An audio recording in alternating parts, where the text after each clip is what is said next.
안녕하십니까. KBS 특강 이규봉입니다.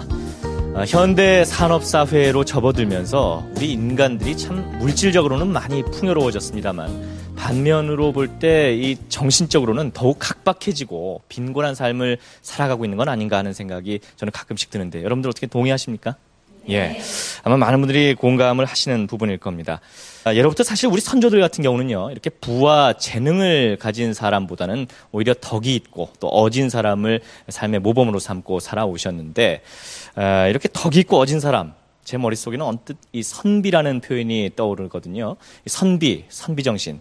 그래서 어떻게 보면은 참 이 시대와는 조금은 동떨어진 그런 사상이 아닌가 하는 생각도 듭니다만, 오늘 KBS 특강 이 시간에는요, 선비문화교육원장이신 그 이동희 박사를 모시고 우리가 살아가는 이 21세기에 있어서 선비정신은 과연 어떻게 재해석될 수 있을 것이며 또 오늘날 이 선비정신이라고 하는 것에서 우리들이 배울 점은 없는지 함께 고민해보는 시간을 갖도록 하겠습니다. 이동희 박사 모시겠습니다.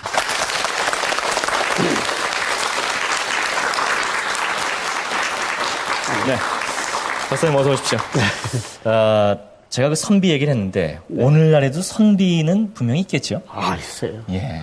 나는 여기도 봤지만은 우리 한국 사람이면은 네. 누구든지 선비의 소질이 있고 또 그렇게 들어왔고 앞으로 이것이 뭐가 선비다 한다 할 것 같으면 과연 내가 선비구나. 예. 나구나. 이렇게 느끼고 있을 때 그것을 또 자기 자녀들한테 가르쳐 줄 때 우리가 선비 사회가 되는 거라고. 예. 나는 그렇게 자신을 해요. 네. 네. 그래서 일단 선비 정신 하면 좀 먼 얘기로만 느껴지시는 분들이 많으실 텐데 아마 오늘 네. 이동희 박사님의 강의를 듣고 나면은 나도 선비구나 하는 생각을 하실 분들이 많아질 것 그래야 같습니다. 됩니다. 그런 기대를 갖고 지금부터 강의 청해 듣겠습니다. 부탁합니다.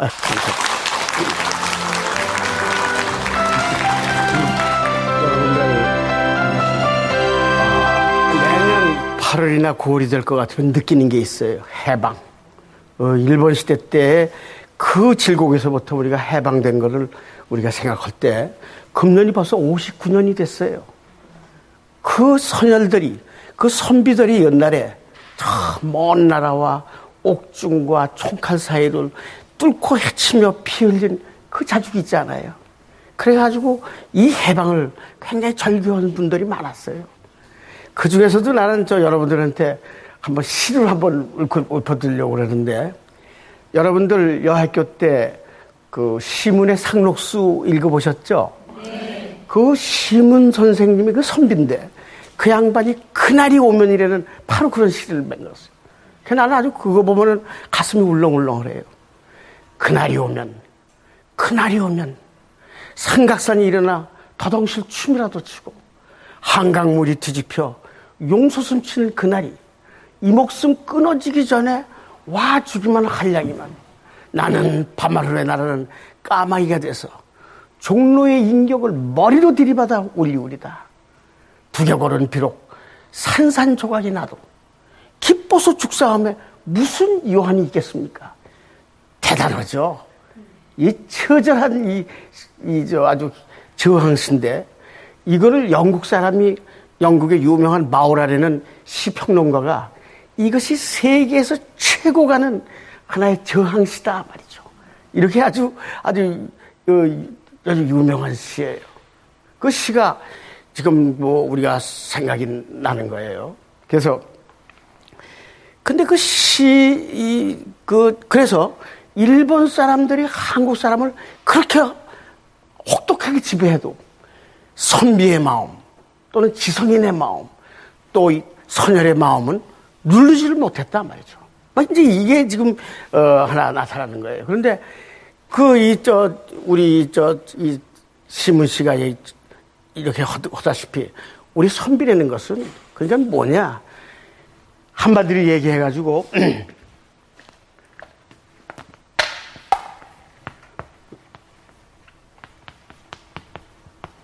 문사철이 있어야 된다는 거예요. 글을 읽을 줄 알고 또 지성이 있어야 된다 이거죠. 그 다음에 역사의식이 있어야 되고 우리가 어떤 상황이 있다 말이죠. 그 다음에 또 뭐냐 우리가 가치관이 있어야 된다 말이죠. 우리가 독립을 해야 되느냐 돈을 벌어야 되느냐 나라를 지켜야 되는 그런 가치관이 뚜렷하게 되는 것이 이게 선비들이다 말이죠. 그뿐만 아니라 선비도 멋있어야 된다. 그게 무슨 멋이죠?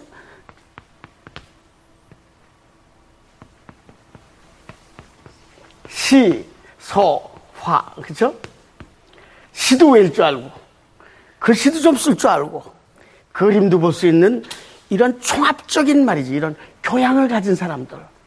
이런 사람이 있어야 그 시대의 인격이 되고, 그 시대의 기준이 되고, 그 시대에 아주 그 생명력을 지니는 원기를 주는 사람들.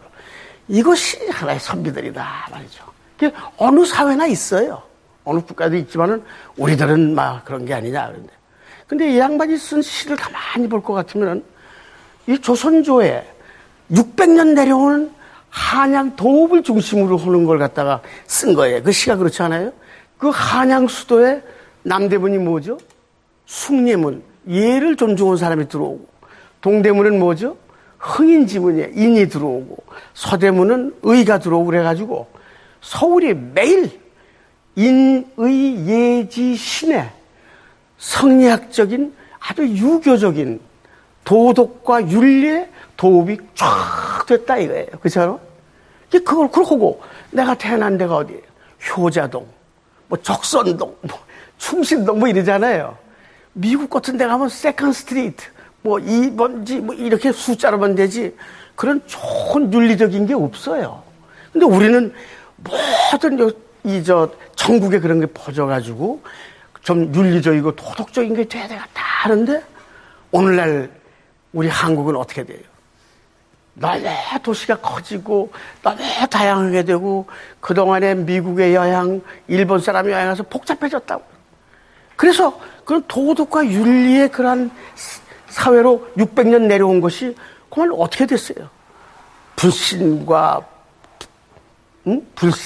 불의 또는 부도덕한 것들 뭐 그런 무도하고 무례하고 한 걸로 꽉 차 있단 말이죠.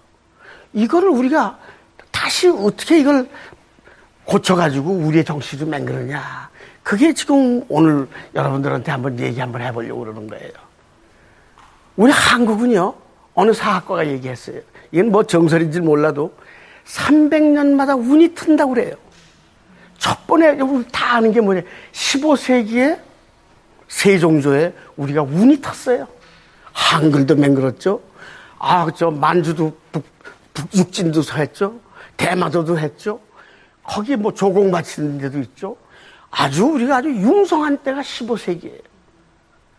그때의 맹글은 윤리라든가 제도가 쫙 되어 있기 때문에 우리 조선조가 519년 27대를 유지했어. 천안문이 암만 크면 뭐해요? 그때 명나라, 청나라는 270년, 290여 년에 다 망했어요.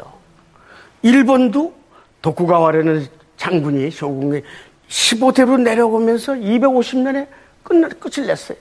근데 우리는 도양에 이렇게 유교권에 같이 있으면서 무슨 힘 가지고 519년하고 27번 정권을 교체해도 쭉 나가. 그 노하우가 뭐냐? 그 무슨 기술로 그렇게 되고 누가 그렇게 했느냐는 걸 따져볼 필요가 있어요. 이건 대단한 우리들의 하나 어떻게 보면 자랑이에요. 그래서 그건 누가 했느냐? 거기에 참여했던 학자, 지식인들, 그런 선비들이 말이지. 거기에서 잘 정치해가지고 막 이렇게 된 게 아니냐. 막 이제 그렇게 됐어요. 그래서 그 창경궁으로 한번 여러분들을 모시고 가고 싶어요. 여러분들 창경궁의 용의 눈물 뭐 이렇게 봤죠? 여러분들 용의 눈물도 나 보고 그 사위 여기인데 거기가 그 성비들이 세종이 거기서 즉위를 세변이 거기서 즉위를 했는데 내가 깜짝 놀란 게 뭐냐 하면 그 정문의 이름이 뭐냐? 홍화문이에요. 그 뭐냐? 홍이 인간이라는 그 뜻을 담은 것이 큰 대문이에요. 그게 뭐냐면 5,000년 전에 단군 할아버지께서 홍이 인간이라는 모든 사람을 이롭게 해야 된다는 그 정치 이념 가지고 세워진 우리의 국가다 말이죠. 주체성을 주장하고 있다고. 그걸 문을 쭉 들어가면 동양 쪽으로 이렇게 대문이 있는데 그 대문의 이름이 뭐예요? 명정전이에요. 정치는 밝게 하자. 공명정대하고 청렴결백하게 하자 이거지. 왜 그게 이제 그거예요. 그 글씨를 누가 썼느냐? 한석봉이가 썼어요.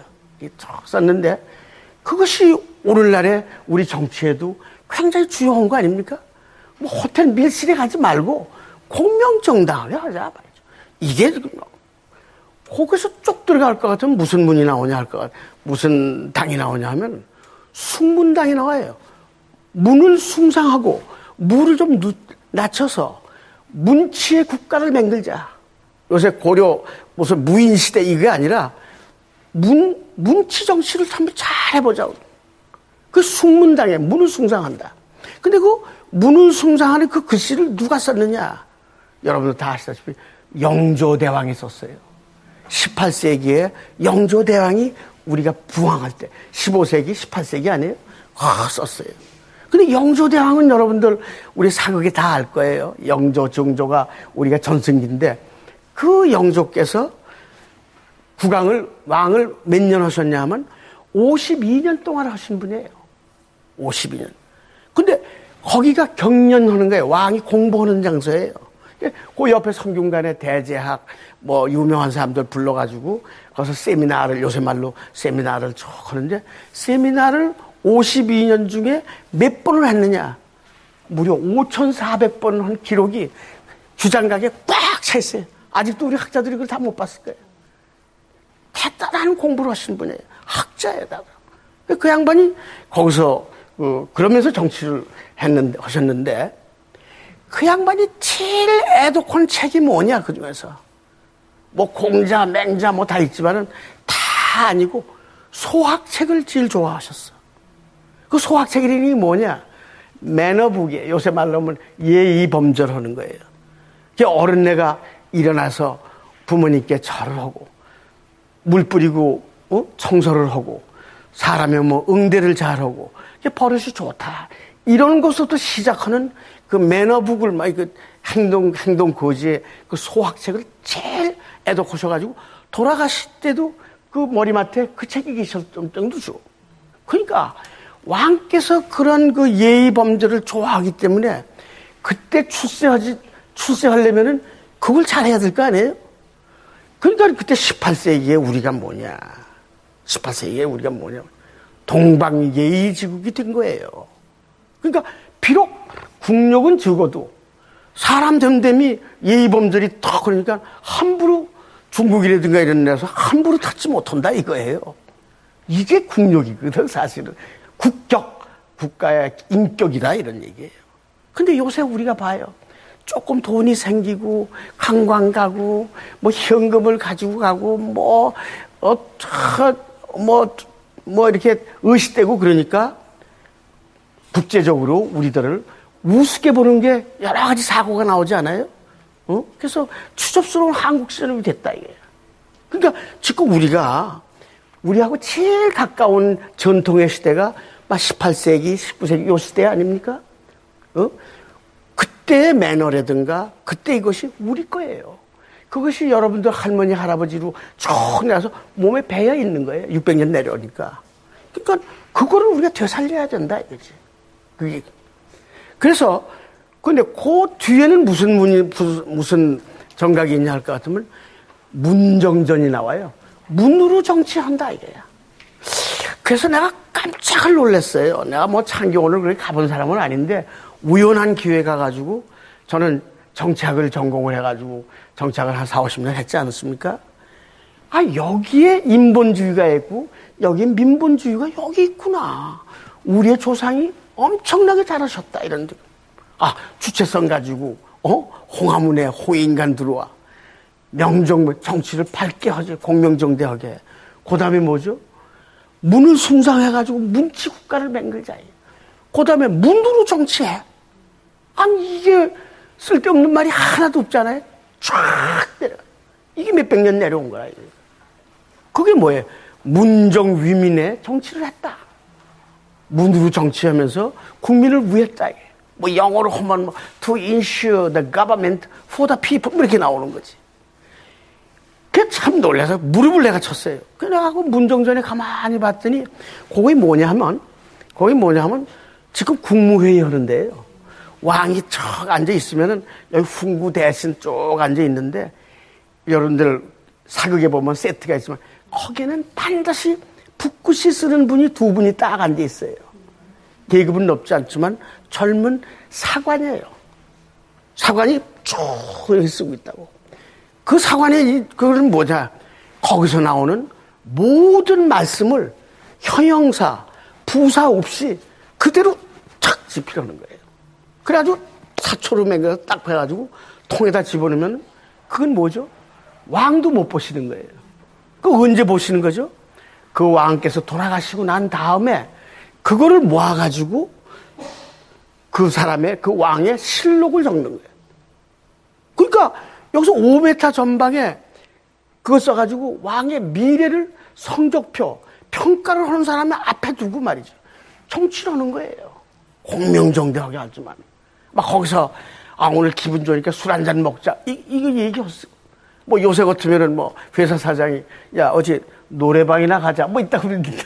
큰일 나지, 그렇잖아요. 근데 더 무서운 거는 두 명인데 한 명은 뭐냐.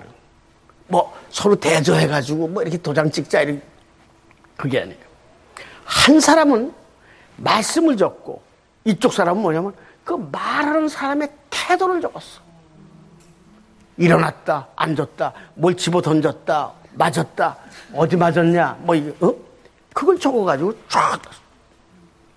그러니까 우리 할아버지들이 15세기에 있어서 선비들에 의한 4대 부회가 돼가지고 정치하는 법제사는 그것이 입체적으로 비디오로 찍어진 세계적인 유명한 하나의 책이 되는 거예요.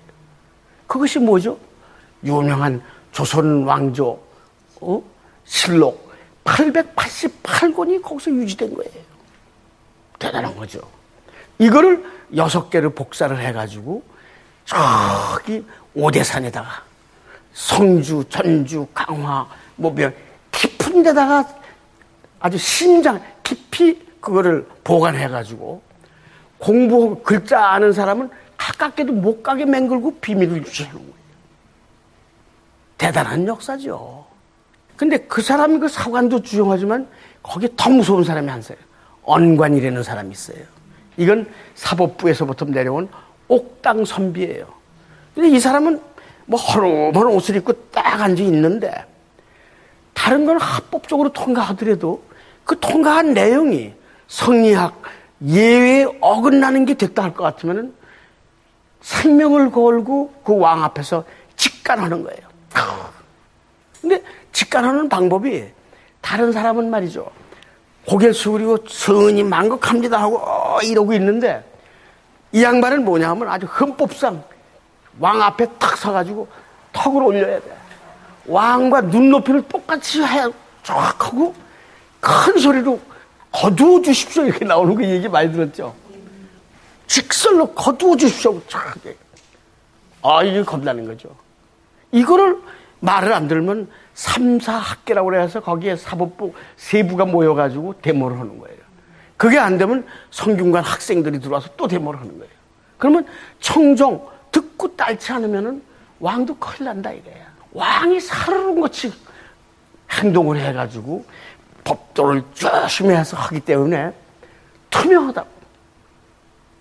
그러니까 이게 조심해서 하니까 519년 27대를 우리가 유지했지. 어떻게 총칼로 한 정권이 500년을 유지할 수 없잖아요. 그리고 내가 법도에 아주 뚜렷하니까 사약을 내려도 북쪽에다 대고 절하고 먹고 그냥 그 나중에 사면이 되면 사면이 돼가지고 이렇게 나가는 질서를 유지해왔다 말이죠. 이게 지금 우리들이 선비들의 한 일이 얼마나 정말 우리가 몰랐던 일도 있겠지만은 대단하냐. 근데 내가 여기서 조금 시간이 있어가지고 여러분들한테 한번 얘기하는 게 그 조선왕조실록 888권을 누가 제일 먼저 봤느냐. 이걸 한번 오늘 내가 여기서 좀 얘기 좀 하려고 그래요. 여러분들, 삼국사기를 누가 썼죠? 김부식이가 썼죠? 고려 때 썼어요. 고려의 역사는 누가 썼죠? 정인지라는 사람이 태종 때 9번 곤쳐서 만든 거예요. 그러면 조선왕조실록 그 800 몇 권을 갖다가 제일 먼저 본 사람이 누구냐? 이거 한번 생각해봐요. 놀라지 말아요. 일본 사람이 제일 먼저 본 거예요. 기가 막히게. 우리가 1910년에 우리가 일본의 식민지가 돼버려서 주권이 없어졌어요. 그랬더니 13년에 3년 지나가지고 오대산에 있는 제일 좋은 거지. 500년을 내려오는 그 좋은 책을 동경대학의 도서관으로 가져간 거예요. 그러니까 일본의 한문교나 아는 사람은 전부 동원해가지고 10년 동안 그거 공부한 거예요. 우리는 여기 뭐 역사학자도 하나 본 사람이 없어. 그래가지고 가만히 어쩌자고 이 한국 사람이 일본은 250년 만에 망했는데 500년을 갔느냐. 그 힘이 뭔가 하고 봤더니 가만히 봤더니 선비정신이거든. 그 기록정치, 직관정치, 사리사욕 안 하고 쭉, 이거 겁나는 거 아니야, 이게. 그 선비정신 때문에 그랬다니까 이 사람들이 얘기가, 이 간단한 얘기를 해서 미안하지만은 일본 사람이 한국을 지배하려면 뭐냐면 한국은 선비 때문에 망했다고 교육을 가르쳐야 된다, 이게. 이것이 뭐냐? 우리의 식민지 사관이에요, 이게. 이것이 지금 우리 몸에 확 배기해서 여기서 해방이 안 되면은 오늘 내 강의가 쓸데없어요. 아무리 조선 총독부의 그 건물을 없애버려도 우리 마음에는 그대로 그거 있다. 그거 있다. 그게 뭐냐? 선비라는 건 뭐 했느냐? 사색당자하고 맨날 싸웠다. 그런 거 아니에요. 그리고 선비는 문약해가지고 병자호란, 임진왜란에 해가지고 다 망했다. 또 선비가 또 어떤 사람은 또 선비가 검약하고 검소하니까 사회경제학적으로 이렇게 못 사니까 일본 놈이 들어왔다. 뭐 이렇게 되는, 일본 놈이라서 안 되지만 이렇게 되는 거예요. 응? 그러니까 거기서부터 이 식민사관에서부터 우리가 벗어나야 우리 선비정신이 나가는 거예요. 그래서 내 참 오늘 주요하다는 얘기예요. 그래서 그러면 여러분들이 선비라는 게 뭐냐? 누가 한번 이름을 대보시오. 나한테 얘기할 거라고. 근데 이름을 뭐 할 거? 이름 대 할 것도 없어요. 우리 전부가 선비가 되는 거예요. 여러분들 뭐 더 말할 것 없어요. 여러분들의 핸드백 속에 지갑에 누가 계신가 좀 봐봐요. 가지고 다니고 선생님을 모시고 다닌다고. 그걸 제일 중요하게 생각하고 있잖아요. 돈을. 그렇잖아요. 10,000원짜리에 누굴 모시고 다녀요? 세종대왕이에요. 국가의 지도자로서는 가장 선비다우신 분이 그분이야. 공부 열심히 하고 그분이 백내장에다가 각기병에다가 당뇨도 계셨다지만 공부 엄청나게 한 선비 중에 선비예요. 5,000원짜리엔 누가 있죠? 5,000원짜리 율곡 선생이 있잖아요. 국가 공무원으로 국방차관으로 있으면서 10만 양병소를 추상하신 미래를 가진 사람이야. 40여 세에 요절을 하셨지만은 돌아가실 때 너무 청렴해가지고 장사 지낼 쌀이 없었어. 동네에서 시켜드렸다. 그분의 위대한 어머니가 누구지? 신사임당 아니에요? 그 여러분들이 뭐 선비를 길러내는 우리의 여성이야. 그게 좀. 그 다음에 1,000원짜리는 누가 계시죠? 퇴계 선생이 계시잖아요. 위대한 교육자예요. 이 도양에서는 최고. 일본이 저렇게 잘 된 그 근본 원인이 뭐냐? 퇴계 선생의 원리를 제일 많이 접속한 게 일본 사람들이에요. 그 매너가 좋고 뭐 야단하는 거예요. 그 다음에 100원짜리는 누가 들어가죠?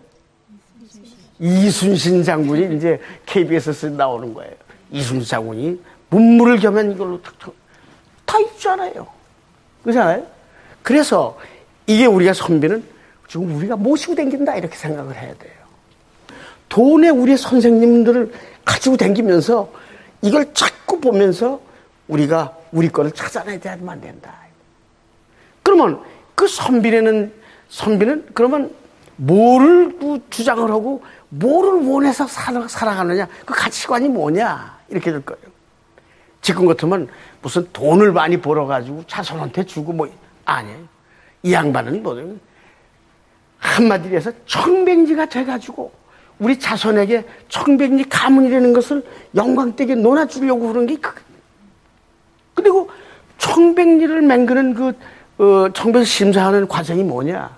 아까 얘기하는 문정전 있잖아요.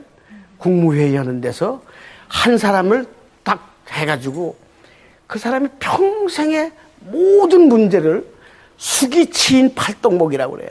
자기가 수양한 덕목이 5가지예요. 개인 덕목이에요. 또 그래가지고 자기가 사대부가 돼가지고 국민을 잘 다스린 거 그거에 3가지 덕목, 8덕목을 심사해가지고 거기서 판결이 나는 거예요. 조선조 500년에 몇 명이 나왔느냐? 218명이 나왔어. 그 중에서도 임진왜란이 있을 때 초기 200년 우리 조선조가 전승기 있을 때 200년 동안에 162명이 나왔어요. 그 다음에 300년은 좀 흐물흐물한 모양이야. 56명이 이렇게 나왔는데 놀랍게도 그 218명 중에서 최고로 그 장관을 한 사람들이 많죠. 판서들. 어느 판서 한 사람이 제일 많으냐 했더니 그걸 통계를 한번 내가 내봤어요. 재무부 장관, 요새 재무부 돈 만진 사람이 제일 깨끗해서 제일 많아. 2번째는 뭐죠? 공조판서, 건설부 장관. 불실 건물이 없었다. 이게 다리도 무너지지 않고. 3번째가 뭐죠? 우리가 법무장관 해가지고 온로비고 뭐고 야단하지만은 형조판서가 출신이 깨끗했다는 거예요. 그게 지금 우리는 지금 그게 다 문제가 됐는데 그렇게 나왔다. 그래서 그렇게 여기서 이제 우리가 시간도 없으니까는 우리가 그러면 그 선비가 되는 데 있어서의 5가지 덕목을 오늘 내가 여러분들한테 그거만 얘기하고 내가 좀 오늘 끝나려고 그래요. 나머지는 시간이 너무 없으니까. 그래가지고 여러분들이 자녀들을 가르칠 때라든가 그걸 소박하게 5가지를 잘 자기 거를 소화해가지고 아이들한테 가르쳐준다 이거지. 그것이 사임당이야. 그렇지 않아요? 그걸 우리가 좀 해보자. 제일 첫 번에 여러분들이 제일 중요한 게 뭐냐? 더 말할 것도 없어요. 청백이에요. 깨끗하자. 이것이 제일 중요해요. 이게 48%예요. 전부가. 그러니까 조선조의 초기 200년 동안은 청렴결백한 거에 대한 사대부들이 경쟁시대예요. 황희정수 이렇게 나오잖아요. 근데 그때 원리가 뭐냐? 천하지 대고는 대탄필렴이라는 말이 있어요. 세상에서 제일 큰 장사가 뭐냐? 도매장사다, 재벌이다, 이러는데, 그거보다도 큰 장사가 이 도양에서는 누구냐? 농담으로 얘기하면 정치장사가 제일이래. 그거 정치하면 그렇잖아요. 근데 그거 되기가 어렵지. 그렇지 않아요? 그런데 그 장사보다 더 큰 장사가 있다. 큰 장사. 그게 뭐냐? 대탄필렴이야. 크게 내가 탐내는 게 뭐냐? 자기의 직장에서 깨끗하게 끝나는 것을 바란다 이거지. 깨끗한 이미지 가지고 끝나야 그 후손이 잘 산다는 거예요. 황희정성이 64년을 정치하는 거예요. 국무총리를 18년 한 거예요. 육조판사 다 했어. 근데 방학 한 없이 끝났다. 그 양반이 돌아가시고 100년 후에 임진왜란에 때 황윤길이라는 분이 도요토미 히데요시를 만나고 왔잖아요. 100년을 끌고 보는 이것이 큰 장사지. 당대 발복하고 망하고 이거 아니다 이거죠. 이게 참 중요한 거죠. 2번째가 뭐냐면 여러분 다 근검. 근검 부지런하고 검소해. 여러분 검소하시잖아. 우리가 경복궁을 맹글어 가지고 거기에 메인 빌딩 아주 제일 중요한 그 건물이 뭐냐? 근정전이에요. 세계화전 이런 거 없어. 근정전이야. 정치는 부지런하게 하게 돼 있다. 나태하게, 교만하게 그렇게 하면 무식하게 하면 안 된다. 이거 아니에요. 부지런하게 공부가 해야 한다. 그렇기 때문에 우리 조상들은 뭐냐면 성근십오라는 얘기를 많이 해. 성실과 근면이 바로 너의 배경이다. 요새 백이라고 막 쓰잖아요. 자식들은 네 백은 누구냐? 네 아버지도 아니고 저기 국회의원도 아니다. 네가 성실하고 근면하면은 누구도 너를 못 친다 이거지. 그 성근 15라는 그 말이 아주 좋은 말이에요. 세 번째 가가지고는 뭐냐면 후독해야 돼. 우리 한국 사람은 후독해야 된다 이게. 그래서 지금 뭐 미국의 행정대학원 무슨 뭐 경영대학원에서 돈 버는 것만 그냥 가리키는데 거긴 후독이라는 게 없어. 뭐 후독을 영어로 뭐라고 그래요? 뭐 두꺼운 덕, 띠끄덕 이게 뭐 세멘토야 이게? 근데 우리 할아버지는 배우신 건 없는데 동네에서 후독하셔. 그 때문에 동네 사람이 그 앞에 한번 존경을 한다 이거예요. 그건 말이 되죠. 근데 한국 사람은요, 요거를 우리가 다시 잡아야 돼. 누구든지 죽으면은 어디로 가죠? 산으로 올라가는 거 아니에요. 그래가지고 크게 노래를 부르면서 간다고. 우리 뭐 죽으면 무섭지 않아. 이제 가면 언제 오나 풍망상에 갔다가 하면서 땡그랑 땡그랑 노래하면서 그 돌아가신 그 시신한테 물어보는 게 있어요. 너 배고픈 이에게 밥을 줘서 사람을 살려봤는데 활인공덕 한 적이 있느냐? 땡그랑 땡그랑 그런다고. 근데 나는 라면도 한 그릇 안 끓여줬다. 그럼 지옥에 가는 거예요. 그 다음에 두 번째는 뭐냐면 땡그랑 땡그랑 너 헐벗은 이에게 옷을 줘서 군한공덕 한 적이 있느냐? 그 아주 창피할 때 나는 사랑 저 KBS의 저 사랑의 리퀘스트인가? 거기에 이거 한번 누르지 않았다. 지옥에 가는 거야. 그 다음에 또 뭐냐 할 것 같으면 소박하게 물어보는 거예요. 그 다음에 너 집 없는 이에게 참을 재워줘가지고 행인공덕 한 적이 있느냐? 다 그래. 옛날에는 80리마다 마을이 있었어요. 쭉 가가지고 깜깜한 때 가가지고 내가 하룻밤 자야 되겠습니다. 그러면 뺑등 어머니가 쓱 나와가지고 아래 오이를 봐가지고 황혼 축객, 황혼이 지는데 방 없어요 하고 이렇게 내쫓는다. 이건 큰 죄에 들어가게 돼 있어. 큰 죄에 들어가 있다. 그러니까 거지 소반을 둬가지고 밥을 먹이고 아침 안방에다 재우고 그렇게 됐다. 왜 그러냐? 내 자식이 객지에 갈 것 같으면 이런 대우를 받아달라 하는 복을 비는 거예요. 좀 좋아요 그게? 그렇잖아요? 후독해야 된다 이게. 응? 그 정한술 떠놓고 뭐 저러고 우리가 이렇게 되는 거예요. 그래서 적선지가 필요여경이지. 그 적선을 좋은 일을 하면은 이게 경사가 난다 이거예요. 와 지금 뭐 대학교 입시되는 건 뭐 절들하고 야단 절간 교회에서 기도들 많이 하는데 사실은 평소에 적선을 많이 한 집안에 자식이 어떻게 시험장에 갔더니 아는 문제가 쫙 나와가지고 찍어서 합격하는 거예요. 따지고 보면 그렇게 보는 거예요. 그래서 그 사람도 잘 되면은 다른 사람한테 후덕하게 해야 된다 말이죠. 이게 우리들의 그거예요. 그래서 상여가 끝나고 나가면은 그 상제가 가만히 왜 자기한테 한 얘기 같아.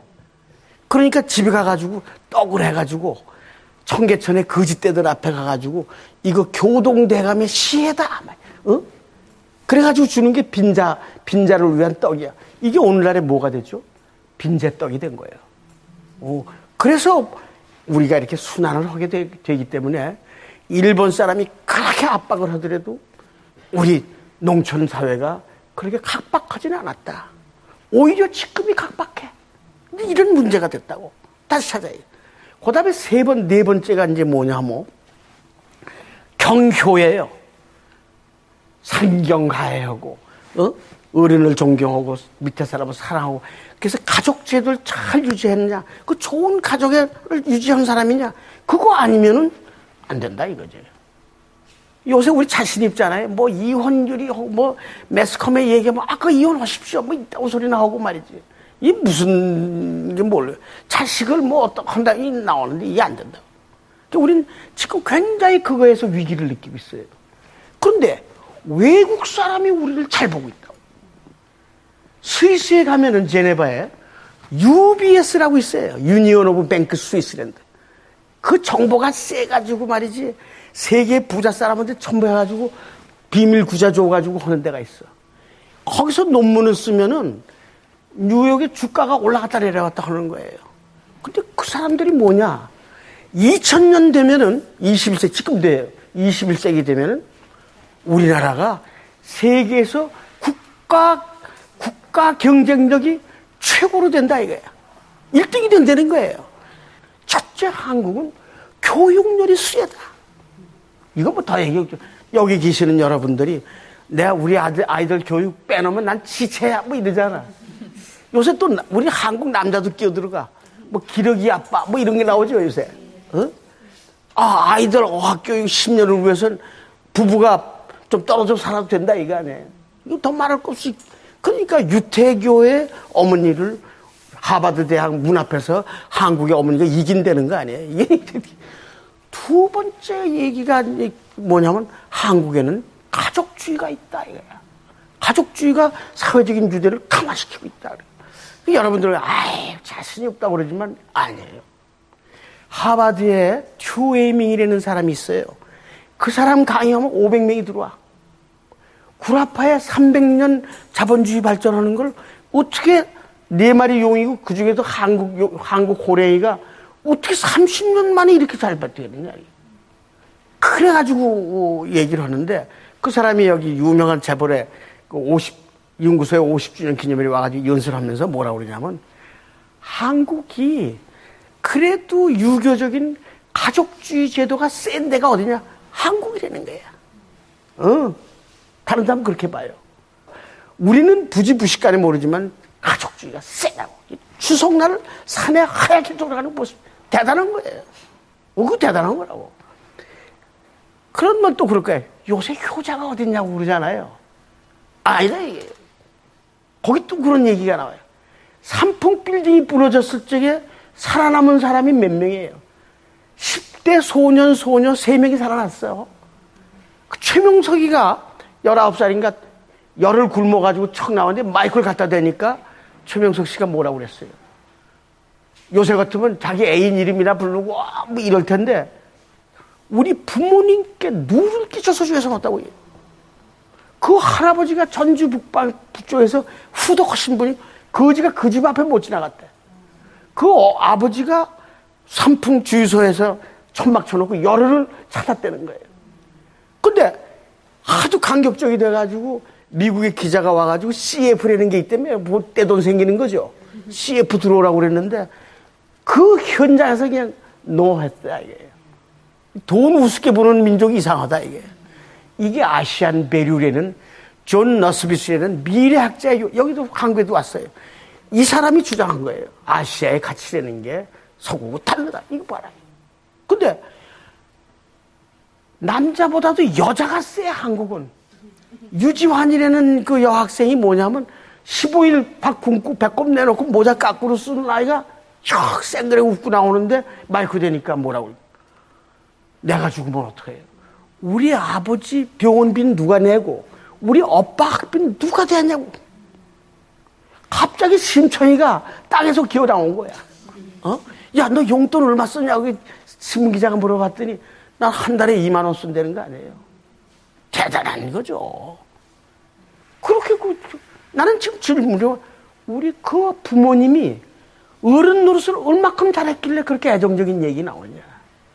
그 두 학생들이 하버드 나온 사람이에요. 세계적인 명문대학이에요. 명집이 아니에요. 우리 주변에 있다 이래요. 그러니까 우리가 이것도 자신을 가질 필요가 있어. 현명하게 가지고. 그리고 세 번째가 우리가 뭐 얘기하는 게 뭐냐면 한국 사람은 뭐 일을 하면 적극적이래요. 업적주의로 생겼네. 국가공무원이고 뭐 다.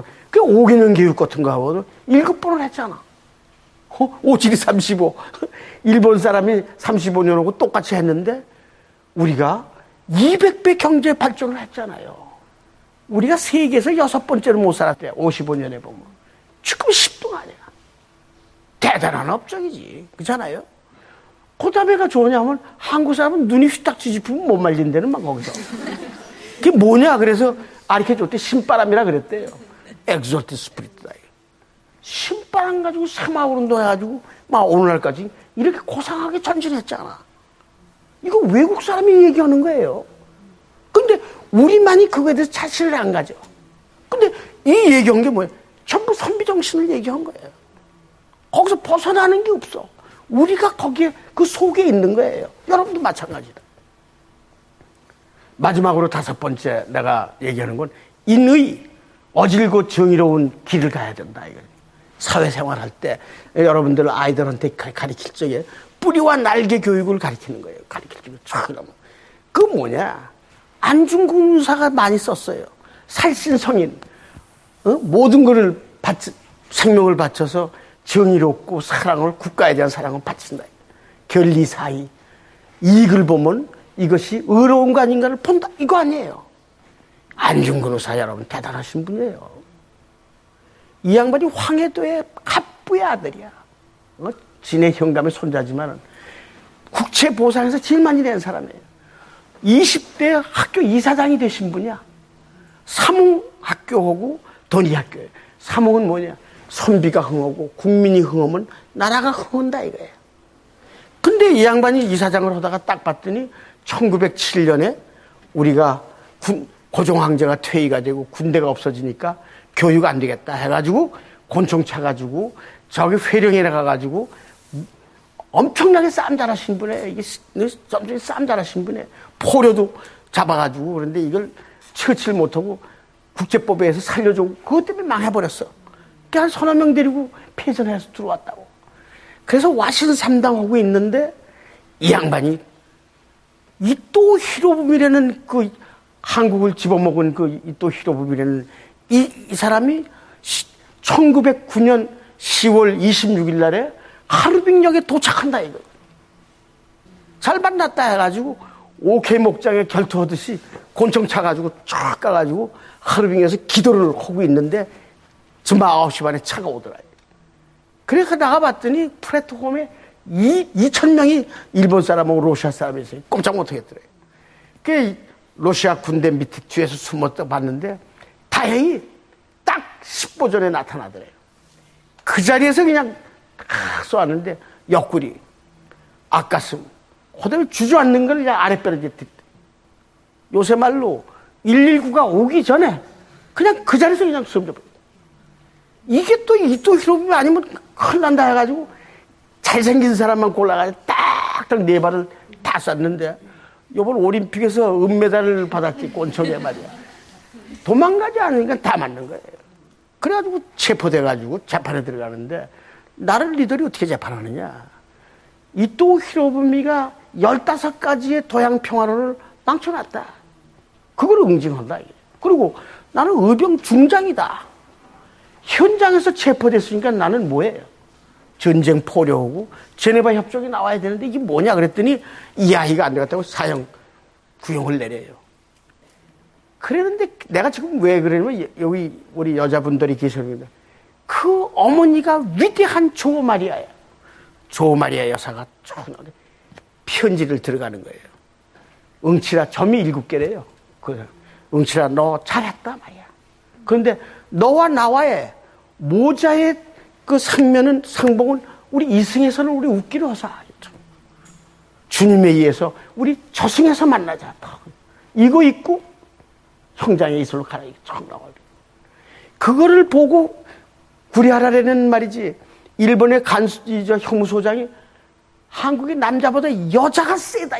덜덜덜 떨더래. 그래 여론이 나쁘니까 사형 언도가 나니까 또 편지 쓰는 거야.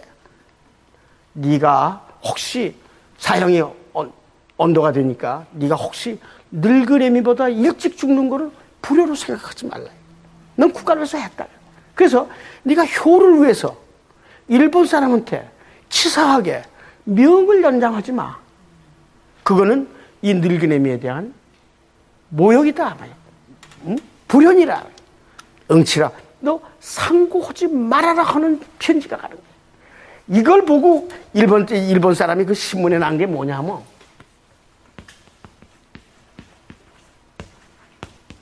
시모시자 그 어머니의 그 자식이다. 이게 나게 일본 사람이 껍벅 줘. 그렇지. 이또 히로부미가 침략으로 가는 거를 일본 사람을 대신해가지고 멈춰줬다. 그러니까 응? 그리고 요새는 뭐라고 그러냐면 그 도양평화론을 안중근 의사가 했다 한다 할 것 같으면 59년 전에 히로시마에서 원자탄으로 8만 명이 죽지 않았을 것이다. 그러니까 입속에서 이토 히로부미의 정책을 쪼개 오해했었다고 얘기만 해도 정치본부로 해가지고 살려주겠다고 그러는데 우리 안중근 의사가 어머니의 말씀을 듣고 상고 포기 선언을 내신 분이에요. 그래서 32살에 6개월 만에 3월 26일에 돌아가시면서 선비여 일어나라.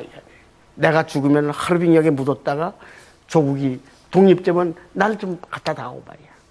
독립이 되면 하늘에서도 난 춤을 추겠다. 이게 유명한 얘기 아니에요. 그래서 이것이 인의 모든 걸 바쳐가지고 우리의 직책에 대해서 이게 된다. 그러니까 여러분들이 이제 어머니로서 아이들한테 가르치자면 여러분 경험을 살려서 할머니가 얘기해 너 깨끗해라. 너 건검해라. 그렇잖아. 부지런하고. 너 남한테 잘해라. 후덕해라. 또 그다음에 너 우리 집안을 잘 좀 하라 말이야. 그렇잖아. 그다음에 마지막으로 모든 일을 할 적에는 국가와 민족 그 회사를 위해서도 모든 걸 전실전력으로 한번 해봐. enthusiastic하다. 모든 걸 나는 아버지 사랑해 이게 아니야. 모든 걸 바치는 거. 이런 거를 하지 않으면 안 된다. 그러니까 여러분들 지금은 말이죠. 그 5개가 하나의 우리가 지금부터 21세기에 우리가 가져갈 정신이 아닌가. 교육을 하나 주자고요. 이제는 이념의 시대가 갔어요. 전통과 문화의 시대가 왔어. 그렇게 보면 이게 뭐냐. 아까 18세기 거기 나와 있는 우리의 전통, 제일 가까운 우리 전통, 우리 할아버지 할머니가 600년 내려온 걸 그걸 다시 찾아가지고 그걸 이어가지고 나가자 해가지고 세계적으로 21세기에 나가자 말이지. 이건 젠틀맨십보다 나은 거야. 사무라이 정신보다 나은 거야. 600년 그렇잖아요. 미국의 프론티어 스피릿보다 더 세다 이게. 우리 자신 있다 이게. 그렇잖아요. 두 번째는 뭐냐. 그동안에 너무 물질적이고 너무 돈에 중독들고 너무 권력에 중독 너무 섹스에 중독들고 그리고 태국에 가가지고 뭐 고운 발바닥을 뭐 어떡하고 이게 창피하다. 추접스러운 한국 사람서부터 선비로 들어가야 된다. 그래서 소위 인격을 가지고 국격을 가진 나라의 시민이 돼야 되는 게 21세기 우리다. 그리고 거기 위해서는 뭐예요? 아까 탈식민지 교육에서 벗어나자 이게. 그렇잖아요?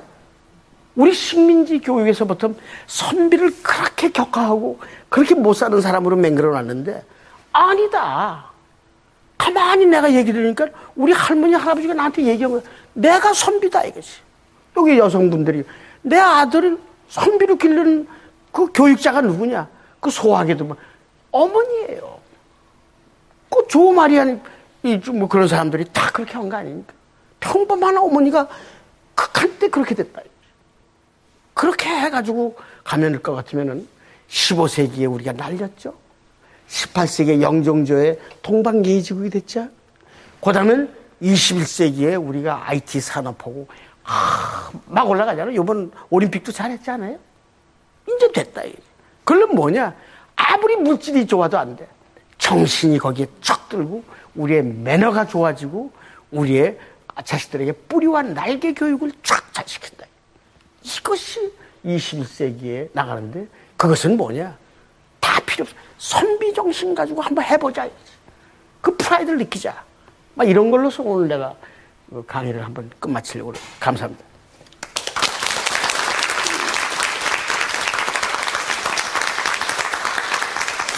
네, 강의 잘 들었습니다. 여러분 어떠십니까? 이 강의를 듣고 나니까 이 선비, 또 이 선비 정신이라고 하는 게 그 선입견을 갖고 계셨던 것처럼 좀 고루하고 이 시대와는 좀 동떨어져 있고 이런 생각들은 좀 많이 바뀌셨나요? 예. 그렇다면 오늘 이동희 박사님의 강의가 참 많이 도움이 되지 않았나 하는 생각을 해보게 되는데 오늘 강의 듣고 나서 뭔가 좀 궁금하신 점 있으시면 지금부터 몇 분 좀 질문을 받도록 하겠습니다. 네. 네. 선비 정신이라고 하면 청렴하지만 왠지 가난한 인상이 드는데 시대에 뒤떨어진 철학 아닐까요? 네, 그런데 뭐 빡달거리 뭐 하고 말이야 어려운 것만 이렇게 선비도로 이미지가 돼 있는데 사실은 그 덕목이 좋은 거예요. 오히려 그거를 우리가 선비 스타일로 기업도 정직하게 이렇게 해나간다 할 것 같으면은 우리가 더 돈을 벌린다고. 그 개성상인들이라는 게 그거예요. 선비들이 한 겁니다. 그래서 오히려 우리는 그 선비 정신을 더 고양해가면서 더 큰 그 돈을 벌어야 우리가 부유하게 되지 않을까. 나 이런 생각을 해. 네. 우리가 좀 생각을 바꿔볼 필요가 있네요. 예, 그럼요. 예. 또 한 분 질문 받죠. 예. 저는 남매를 키우고 있는 엄마인데요. 우리나라의 미래를 위해서는 엄마의 역할이 참 중요하다고 생각하는데 어떻게 해야 올바르게 자녀들을 키울 수 있을지 부탁드립니다. 네. 저 어려운 질문인데 가만히 생각해도 안중근 우세 조마리아 여사도 사실은 평소에는 인자하신 어머니예요. 여러분들에게 똑같았어요. 그러나 그런 걸 우리가 쭉 조상서부터 받을 때 그런 상황이 딱 닥치니까 우리의 특수한 기질이 튀어나와가지고 그렇게 전 일본을 흔들 만한 결심을 한 거 아니냐. 나는 한국 사람이 전부가 선비 소질이 있다 이래. 그 상황에 닥치면은 누구한테서 받은 거 우리가 받아온 거 있다 이래. 그거에 대해서 자신을 가지고 자기가 행동하면은 이 어른보다도 더 훌륭하지 않냐. 선비를 키우는 제일 가장 가까운 선생이 뭐냐? 위대한 어머니예요. 이 여자가 우리가 참 중요하다고 생각했어요. 감사합니다. 예. 프로그램 시작하면서 우리 이동희 박사께서 여기 있는 사람 모두가 선비다 이런 말씀을 해주셨는데 강의를 듣고 보니까 그게 왜 그런 말씀하셨는지 이제 이해가 되시죠? 예. 네. 다시 한번 이 21세기의 선비 정신에 대해서 참 열띤 강의를 해주셨습니다. 선비문화교육원장 이동희 박사께 큰 박수 부탁합니다. 감사합니다. 이 선비, 또 이 선비 정신이라는 것에 대해서 저도 참 개념이 모호했습니다만 오늘 강의를 듣고 보니까 좀 뭔가 머릿속에 개념이 서긴 하는데 이 시대의 진정한 선비 정신이란 무엇인가에 대해서 다시 한번 좀 고민에 빠져들게 됩니다.